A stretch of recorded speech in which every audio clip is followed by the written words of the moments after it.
What you're about to see is an interview I just recorded with Jason Kreidman from Dad University. And I was so honored and grateful that he joined me for this chat. The way I discovered him was after I had my first call with the Discipline Association a couple of months ago, and Dr. Jane Nelson, the founder of Positive Discipline, had joined, and I just wanted to see more and more. So I researched or Googled more interviews with Jane Nelson, and Jason Kreidman's chat came up, and I enjoyed it so much. I'm going to link it below.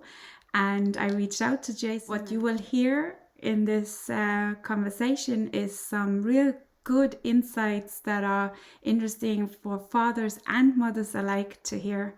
I hope you enjoy it. My name is Annette.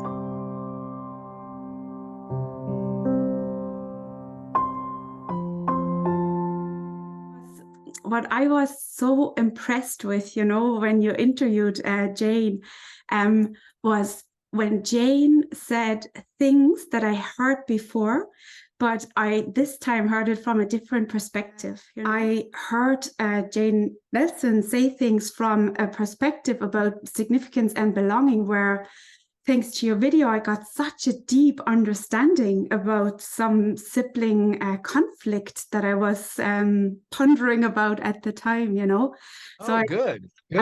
I wanted to thank you for that. And I also, that's wonderful. so I just I typed in interviews with Jane Nelson, and yours came up first. I found your chat so fascinating, and so I would love if there was a part two, and I shared it in my email with you that the view count, there should be at least 3 or more zeros added to this video. I would love every parent to see that, your interview. And so before we get started and I ask you a few questions, I would love if you, for the viewer, could share where you're based and how many children you have. And by the way, I love that name of Dad University. If you could maybe say how that was born or how that came about. Yeah, so I am in San Diego, California, in the U.S. I have lived here for many, many, many years. Sort of grew up in the Southern California area. Went to school, a little bit further out in Arizona, and then came back to San Diego for graduate school. But I have 2 kids, a 14-year-old son, just about 15 next month, and a 13-year-old daughter. So I am in the midst of teenhood and learning all about that. And that is a very interesting thing. And I'm married as well. And so my wife and I, constantly are talking about all the changes that we're going through with our children and the different things that you get to deal with. Dad University was an evolution. I had looked at a couple different names. Actually, my first thing that I started was a podcast. Actually, sorry, a meetup group. It was sort of a local meetup group, and I called it Dudes to Dads. And this idea, and this is what was very interesting to me, and it still has been, is this transition from when you're a single guy. And then all of a sudden you have a partner and then you're married, and sort of that transition and what you go through and the differences. Because for me, all of this transition was very difficult. I didn't have a lot of understanding on how to deal with it.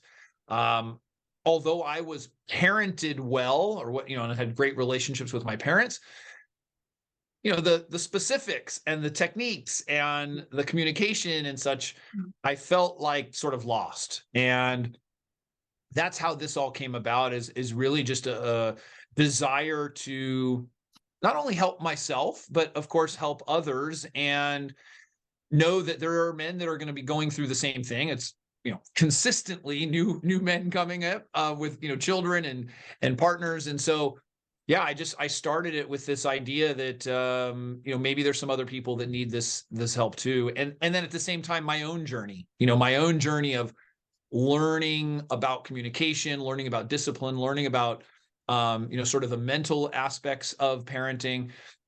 And so I set out and I started doing a podcast. Mm-hmm. And this was an audio podcast that I did with a partner, and we just we did a couple hundred episodes in the end. Um, that's kind of on hiatus now, and then have focused more on the YouTube videos. And so over the last couple of years, that's been a major part of my my learning, my teaching, and my interactions with with people all over the world. And that's like yourself, that's how people find me. They're looking for something. My background and still involved with is search marketing, and so I understand algorithms and I understand what people search for. Mm-hmm. And so that has really helped in this business for sure. Yeah. And then where we're at now, I've created courses, I have a membership for dads, and I continue to try to make it something that I am passionate about and that I enjoy, Mm-hmm. versus managing it as a business with expectations. And that's giving you a little bit of insight. It's something that I never really thought was a business.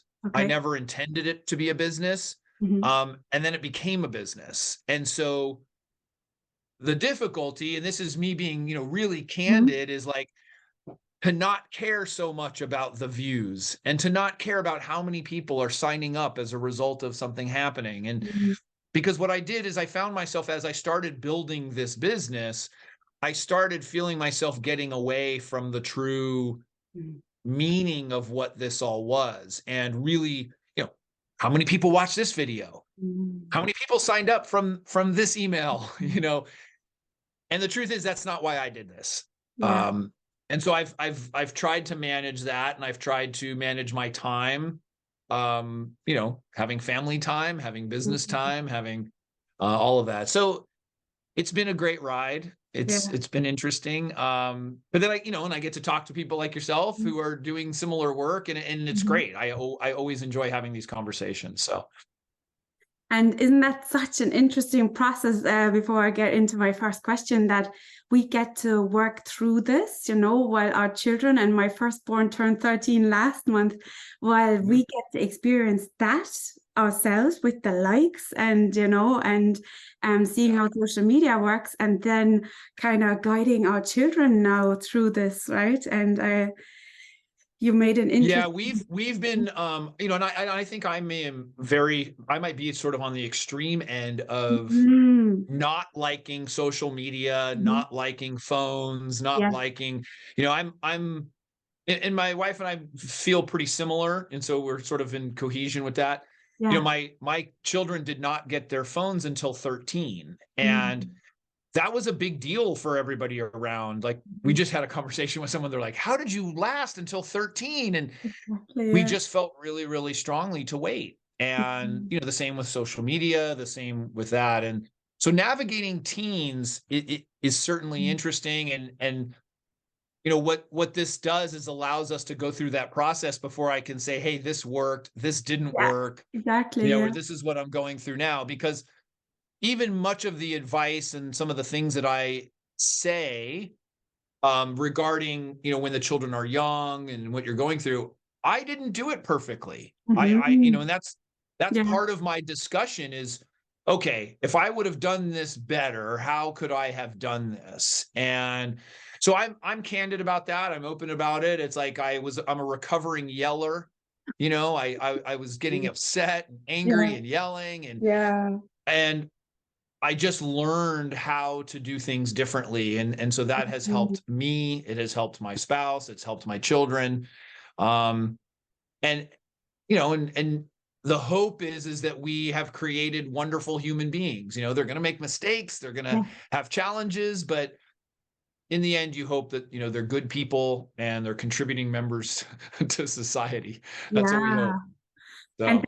that was one of the main things, wasn't it, from this approach? And we're going to link how I found you through the interview with Jane Nelson below, and your video about where you share about positive discipline. And Jane Nelson, I don't know if you remember, this video was posted about 2 years ago to the day. and she complimented you that that was one of the best synopsis of positive discipline that you had given, and the big emphasis on making mistakes. And here, Yeah. Jane Nelson herself shared that she still makes mistakes to this day. Yeah. And Yeah, and I think that's an important thing that we as parents understand that we're going to make mistakes. It's of course how you handle those mistakes yeah, is important. yeah, But my children know that I'm not perfect and I'm going to make mistakes, but then they also get to see you fix it or work on it, and how could I do it mm, better. And a famous thing, or not famous, but a popular thing that I've said and people have yeah, resonated with is, and I think Jane has said this and as well, is when parents are arguing, it's important for the children to also see them make up. mm-hmm, And yeah, that's been a big thing. It's like, oh wait, my parents argue or my parents don't agree on something, but then how do they come together, and how do they how do they agree, or just agree to disagree? How yeah, can they come together? So this idea that we can agree to disagree, and we don't have to. And that's with so many things, because it's mhm, broader on society. You and I can have completely different methods of how we do something. It doesn't mean that we can't have a good conversation. We can't even debate a little bit and then still be friends at the end of it. And absolutely. that is whether that is your political beliefs or religious beliefs or anything like Mhm, that. And I think people, I mean, especially where we are here in the States, it's like yeah, there's just a lot of this division. You exactly. believe this, so I believe this, and so we can't, you know, Yeah, that can't come together. And I think it's important that we do teach children that be strong in your beliefs, and that's yeah, great. There are going to be other people who believe differently, and respect that. mhm, Doesn't yeah, mean you have to agree. It's just absolutely. so I don't have to get too deep into Yeah. Oh, I don't want to I be love that. controversial, but Yeah, it's a little frustrating to see that. And I don't even want to use the word tolerance. It's um you can be empathetic without agreeing. yeah, absolutely, Whether absolutely. it's your children, your spouse, or your community, you can still Yeah. be empathetic and not agree with what's happening. So that's my that's my input there. Oh, brilliant. So, one of these, when you mentioned the age of your children and what we're going to embark on over the next few years, and maybe the whole parenting teenagers from a father's point of view and me from a mother's point of view could be a chat for a whole different day. Yeah. That would be so interesting bringing social media in. But I'd like to go back one step. So when I found your channel last month, it was around the same time that my children, I don't know how it's in the US, but they had, she's 13, so they had the sex talk in school. And around that topic, I had this idea, wouldn't it be amazing if in the future they invented like a little taster of what parenting would be like. And if they went to the bar, and probably that in Europe we get to drink way before you in the US. If they went to the bar or a festival, and that the person behind the bar would say, hold on there before you have your drink. Here's a little taster of what a tough day as a Right. parent can feel like. So Yeah. I heard you say that before you ever became a parent, you only kind of held a child maybe once or a baby twice. And there are all the physical aspects. How did you imagine it would be like? You've already mentioned, that the beginning wasn't so easy, but what was it all like, those images about how the father you would be? Yeah. I am not sure that I looked that far ahead. Okay. Um, I think because when I was single, I actually wasn't sure I wanted to have children. I had sisters that started to have children. I was like, oh, that looks great. They're spitting up all over the place Yeah. and acting out in the restaurant, and Mhm. you can't go out and you can't have your own time. Oh, that sounds wonderful. Yeah. Um, so I didn't necessarily have this real connection or positivity towards having children. And so it wasn't until my wife, then, at the time, even girlfriend, when we got together, and this idea of having a family together started to sort of blossom. And she was actually the same to me. She's like, wasn't sure if she wanted children. And so when we came together, it was fine. Like, hey, maybe we'll just be together for the rest of our lives and we won't have children. Okay. But as we began to spend time together, it felt, better, and felt more like, I'd say something's missing, but we could sort of picture it together. And as time went on and we had children, I think I was so focused on the present Okay. of like, I gotta, how do I feed the baby? How do I hold the baby? How Yeah. do it's all these Mhm. tactical Yes. things that we Mhm. think about, that I don't know that I had so much forethought about what type of father I wanted to be. Mm. I don't know that I was so much in the fire, if Mhm. you will, Yeah. that I didn't do that. And until, the baby starts to interact with you, Mhm. gives you feedback, um, and sort of, you have a little bit more communication and such. That's when I begin to think like to myself, what kind of parent do I want to be? How do I want this to go? And it was really taking parenting classes and getting certified in coaching and doing these things where I kind of, I found the positive discipline type courses and the other things where I said, oh, there is a type of parenting that really resonates with me. And my Mhm. wife, the same. She felt the same way. She was actually the first one, went to a parenting class Mhm. and said, I think it'd be great if, I think our son was just, we had just, maybe my son was 2 and we just had our daughter. She said, I really think you'd benefit from this, or at least enjoy it. It's like, I don't need to go to a parenting class. I have great parents. Why would I Yeah. go to a parenting class? She was the one who basically said, no, I think it's great information. And so when I went and I saw that there were ways to actually handle situations that's going to be less Mhm. stressful for me, you know, I don't have to yell, these kinds of things. Um, that was it. I said, there's something here that I really, really enjoy. And it's calming. It is information that's going to last me forever. And then I was hooked, and that's what I started, just taking more classes and reading and researching. And that was it. And so then, a couple years in, I said, I think I want to help other people do this too, and Mhm. that's kind of how it evolved. So it wasn't, yeah, maybe it wasn't until I was in the fire, and I Mhm. just felt like I knew that something had to be better than what I was doing, Mhm. because I wasn't getting less stressed. I wasn't calmer. The conversations with my wife weren't going better. You know, Mhm. I was not in a great place when my children were both really young. It was Mhm. stressful and so active, and just felt like no sort of rest and no break. And so, you know, teaching and parent or understanding parenting techniques really helped that. Yeah. It helped me sort of come around to realize, hey, what maybe there is a type of parent that I want to Mhm. be. And it was the positive discipline, redirecting children's behavior, Yeah. Adler, and it was these Mhm. psychology things. And I was this, wow, like you don't need to punish your child. And then what happened too, and Mhm. I won't go too long on this, but Yeah, yeah. I started looking back at my own childhood Mhm. and realized that my mother parented this way.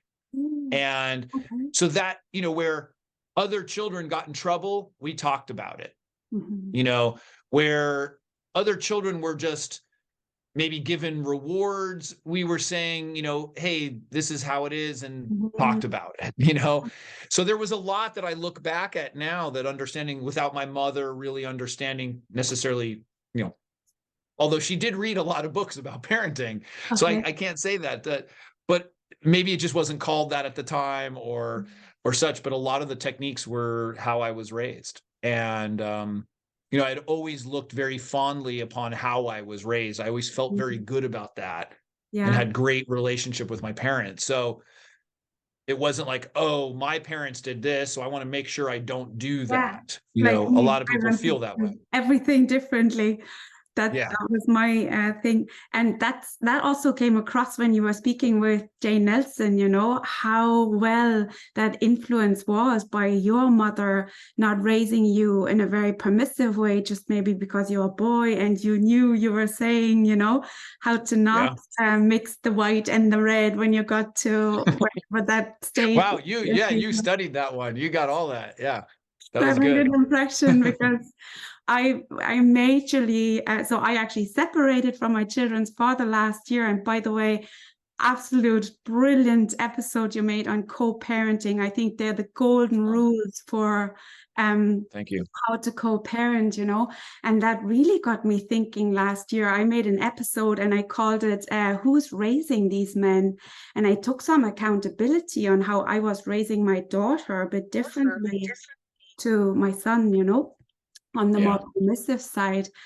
And yeah, there's so many more questions I want to ask, but what comes to mind was one of these questions that you asked Jane Nelson, you know, where you wanted to know, I don't know if you remember, you wanted to know what the uptake was in fathers back in the day and how she saw it progressing. And everyone can go back and look at what Jane replied to your question.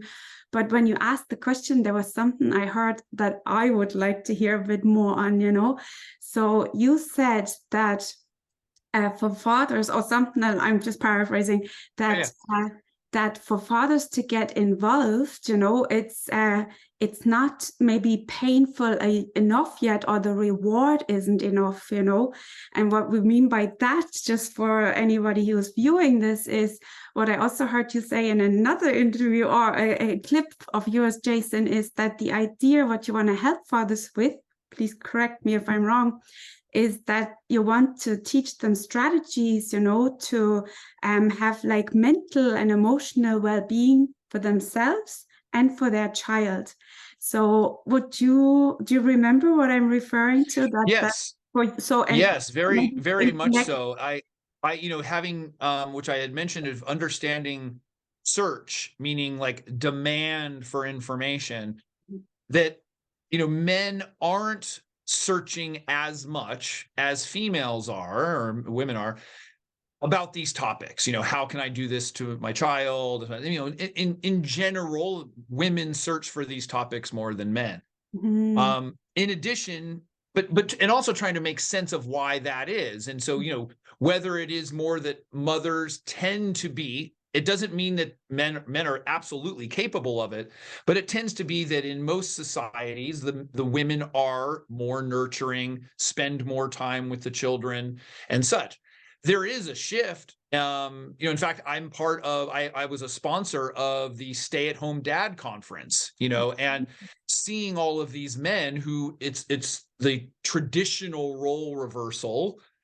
And, you know, it's amazing. And the men have absolutely the ability to do this. You know, and these men are warm and caring, yet still can be strong. And so, but what I was getting at is the pain and pleasure are typically why we do things. And the more something is painful and the more pleasurable it is, that drives us to do it even more. And so with parenting, and especially if there is another person or a partner that is more willing, because for the woman, it is more of emotion, it's more connection to the baby, however you decide to explain it, she may be more inclined to have that pain or that pleasure because she has more emotion tied to it. Okay. And so whereas the male, it's not that he doesn't have it, but it's not as strong as the female. And so parenting in general hasn't been, this is, you know, it's an overgeneralization, but I've just seen where it isn't as painful for the fathers, and it doesn't feel as rewarding for the fathers. Okay. It should be. I feel like it absolutely should be. And I think that it can be. But I think because of our role, because of our attitudes, because of the societal way that many of us live, that's just the way that it is. And so I think that was sort of my point, was it's not that everybody doesn't need it. Mhm. It's just not everybody's looking for it. And, typically men will wait longer to do something about a problem than a woman will. Ah, Women are much smarter that way. They have intuition more likely. They can sense a problem before a man can, you know. okay. Mhm. And so I think for men, it's like, I'd be curious to see the stats of like going to the dentist. Mhm. How many women go to the dentist Mhm. more preemptively than a Yes. man does? A man waits until there's a toothache and then Yeah. goes to the dentist, Yeah. And I think maybe it's sort of similar with parenting. Once something happens negatively or Mm. there's some negative impact, men will act. Mm. Men will act on it. But they're not going to be as inclined to do the preventive or, and these are all assumptions that I'm Yes. having, Okay. that I've built having worked with a lot of men. Mm. There are certainly men that don't feel that way, but Mm. I do feel like a lot of them are, they're waiting for something to go bad, or they're waiting for some kind of reward, and I just don't feel like it is painful or pleasurable enough. And if I recall, Jane agreed with that. Okay. Okay. Yeah. Yeah. Yeah. But yeah, it is something that, and as a business, you battle with that, you know, because when it comes to making more money, sex, Mhm. other topics for men, those are very painful, emotional topics. Okay. Yeah. They're willing to do something about it. You Mm. know, parenting, they may not act as much. Well, or they might just say, "Oh, well, she'll handle that." Yeah. You know? Yeah. So, Oh my goodness. This so I'm is trying to change that. interesting. I'm trying to Yeah. change. Exactly. That's and part of that is for men to understand how important it is, how rewarding it can be. Yeah. Um, the fulfillment that you can have as a result of it. And, you don't know that until you're in it, Yeah. and you have to experience that. So Yeah. that is me trying to convince, although I don't like that idea of trying to convince other Uh-huh. men that it's Yeah. important, Yeah. but that's my role. That that So, that so nicely leads me into the next question, because I have been observing at something really that amazed me. So about 5 years ago, I was running parenting class over 8 weeks, and that particular run of it, there were like an oversubscription that only happened that one time. So I had a class running on a Tuesday night and on a Wednesday. And it, for some reason, happened that on the Tuesday was mainly mothers, and on the Wednesday it was a smaller group, but mainly fathers. And so I started the same week, and then it ran over 8 weeks, and I prepared for it and I facilitated the classes. And I couldn't believe how fast fathers understood and got these principles. I was like, what, you just got it? And I would have been with the mother group, it took me almost 2 hours or more to get everything in. And then the fathers, I was done in one group in 1 hour. And I went like, what do we do now? you know. yeah. So I was so amazed. What And was there anything specific you attributed that to? Like, was there an explanation for it? Um, at the time, I thought, wow, I must be attracting very progressive fathers. They're already in this. But now what I'm thinking, I've really changed my tune, and what I believe it to be is that fathers are just as capable of these, as you call them, are they called maybe non-physical or this tactile, the word, the Yeah, or most tactical. Yeah. tactical. And so I think that they have such a contribution to make with the emotional. And often what happens in our family, we're still in the same home. We try to have family meetings still together, as a family. And often my children's father brings perspectives that I would never consider, which blow my mind.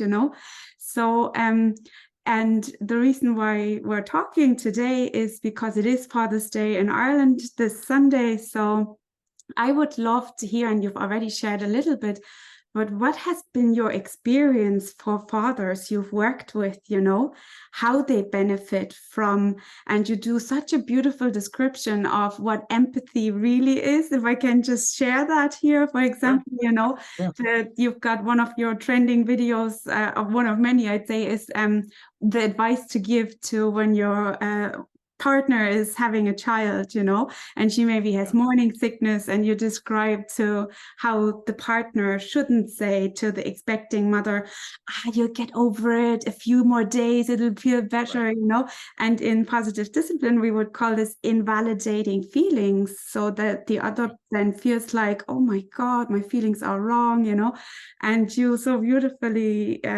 share how to have empathy, to say, that must be so hard for you, you can do this much better because you're a father. Well, yeah, no, I think for men it's Mm, changing, but it's been so difficult because of quote traditional mm, views and traditional feelings that men have had.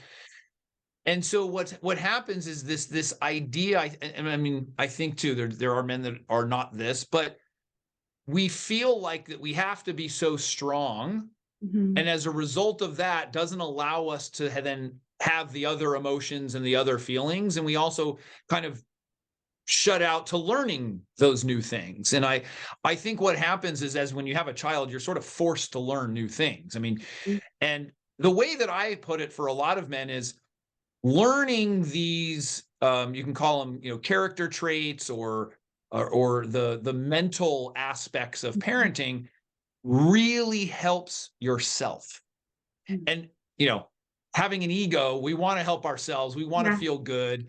So that even the idea of you being more empathetic towards your spouse Mhm, helps yourself. mhm, It helps me be less, angry, be whereas, like, if my wife and I have an argument, I could have in the past had, 3 days worth of being angry and upset, or through doing, mental work and all of the things I've done, can knock that down to an hour. It's not that I still don't feel the feelings and I go through different emotions and everything else, but I look at it and say, okay, wait a second. She had a point. I realized that I was feeling a little bit neglected, or that, like, and you can analyze this and realize, like, why am I doing this? mhm, And when you then can come through it, and whether it is my own emotions or I can have the conversation, I was like, okay, this is dumb. This is a waste of time. mhm, And if the same thing happens with parenting, it's understanding the mental aspects of parenting are absolutely crucial. Why we do this, why do I feel this way? Where is this coming from? How could I act differently? And so that a lot of what I teach, and obviously you've seen the videos, is these mental aspects of it. It's not put the child in the corner for 30 seconds and it's no, no, no, no, no. It's calming myself. It is, I meditate a lot. I do yoga, I do other things. I take care of myself physically, I get sleep, I make sure nutrition. I mean, there's all these aspects of my life that I need to do these things so that I can be a better parent.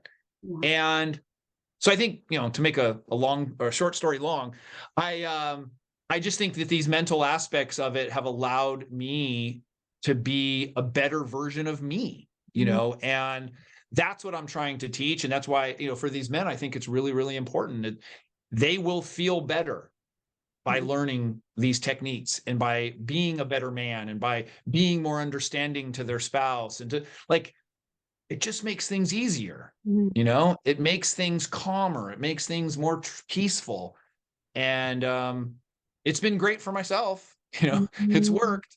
Yeah. um and I think it's translated to my children seeing that, instead of angry dad, Mhm, they know calm dad. mhm, Dad who's in control, dad who can handle the situation, dad who, instead of feeling like I was always out of control. And instead, I think I'm a better father as a result of it. So mhm.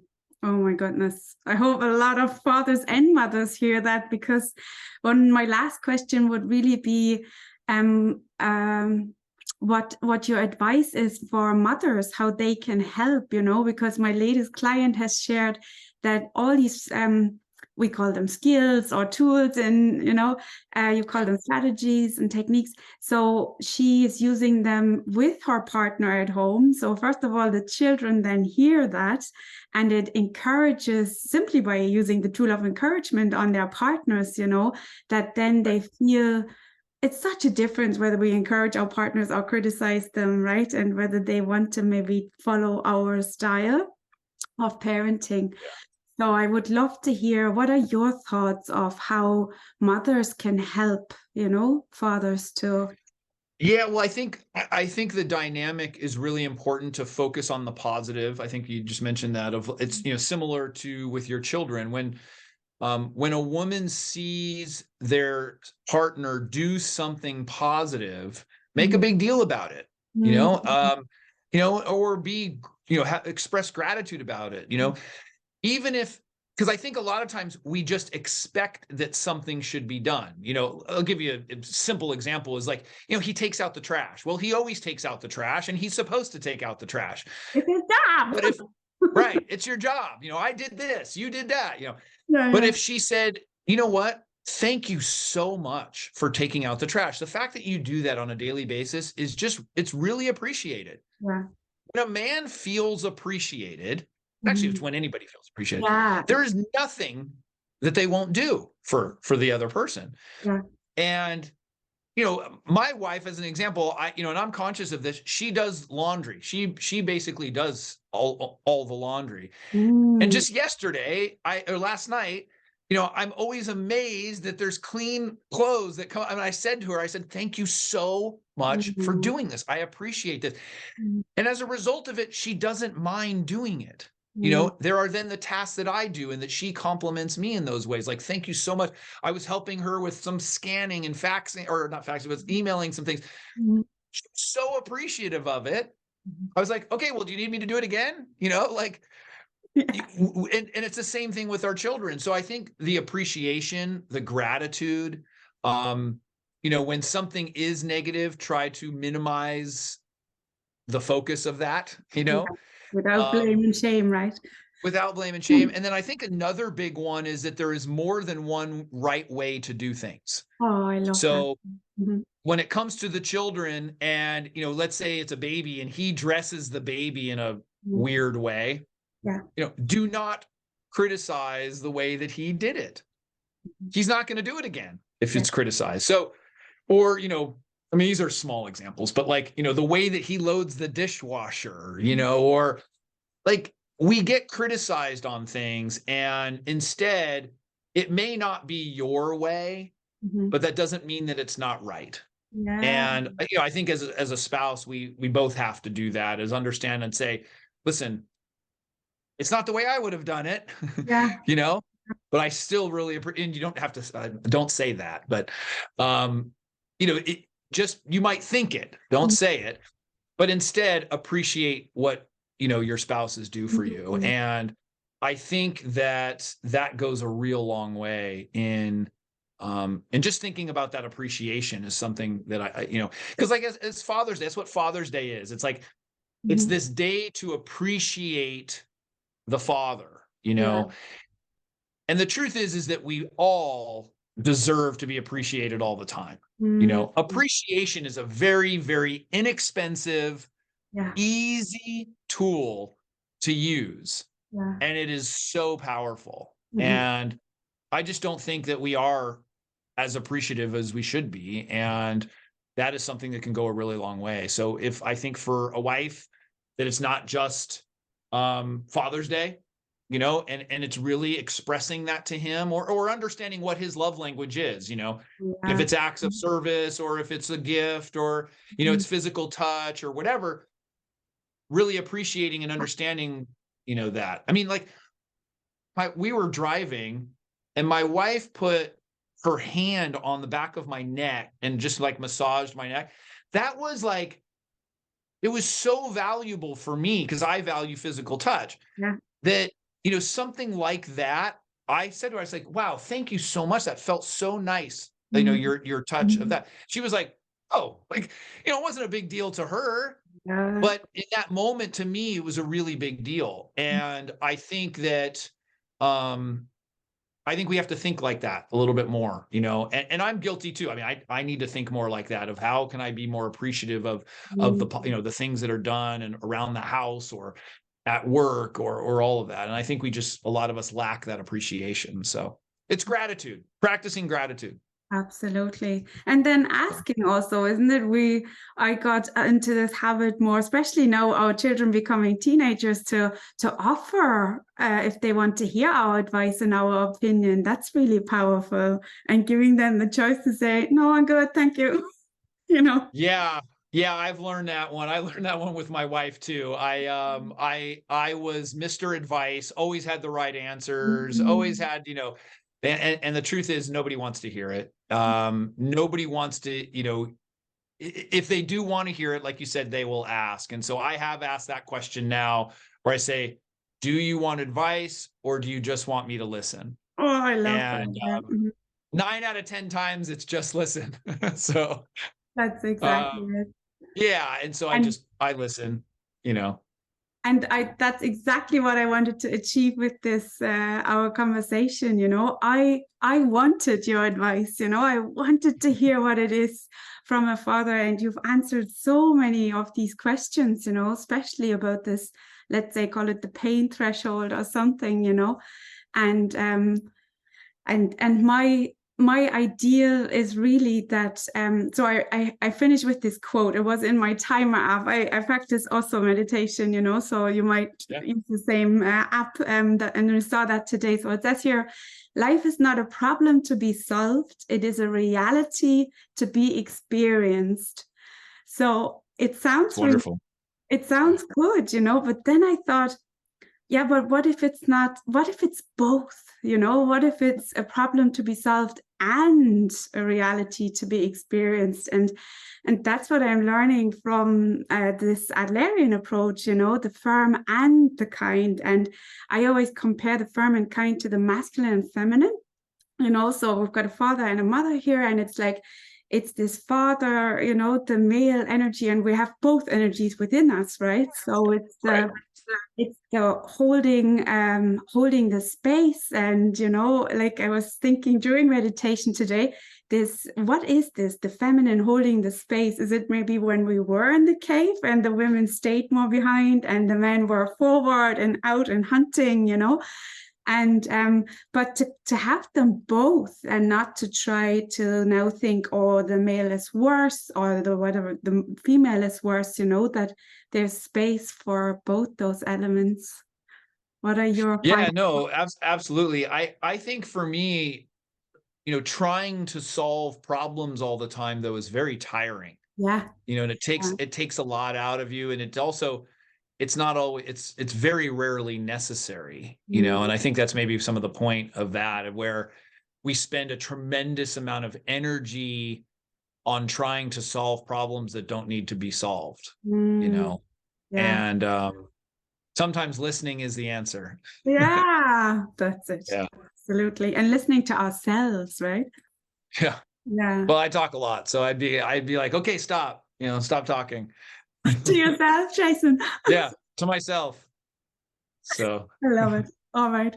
Thank you so much for joining me yeah, today. And thank you for having me. The call to action for people is probably best to just say, to either go to the website, and because mhm, they can get all the video, or at least all the videos, through YouTube, and so they can yeah, have see the link to YouTube. yeah. That's probably the easiest thing to do, because all the videos are on YouTube, and then if they are interested in more, they can become a member, Okay. and they can get that on the website. So, and the membership is pay what feels good. So Wow. it's Mm, um, and it's as low as $3. So $3 a month. So it's whatever whatever feels good to you is what you pay, and you get access to all of the courses and all of the videos and such. So brilliant. that's we've set it up that way. Great. I'll leave all your details below, and then whoever wants to get in touch can get in touch. Would be a nice Sounds good. present for a father, maybe, For sure. Great. Thank Excellent.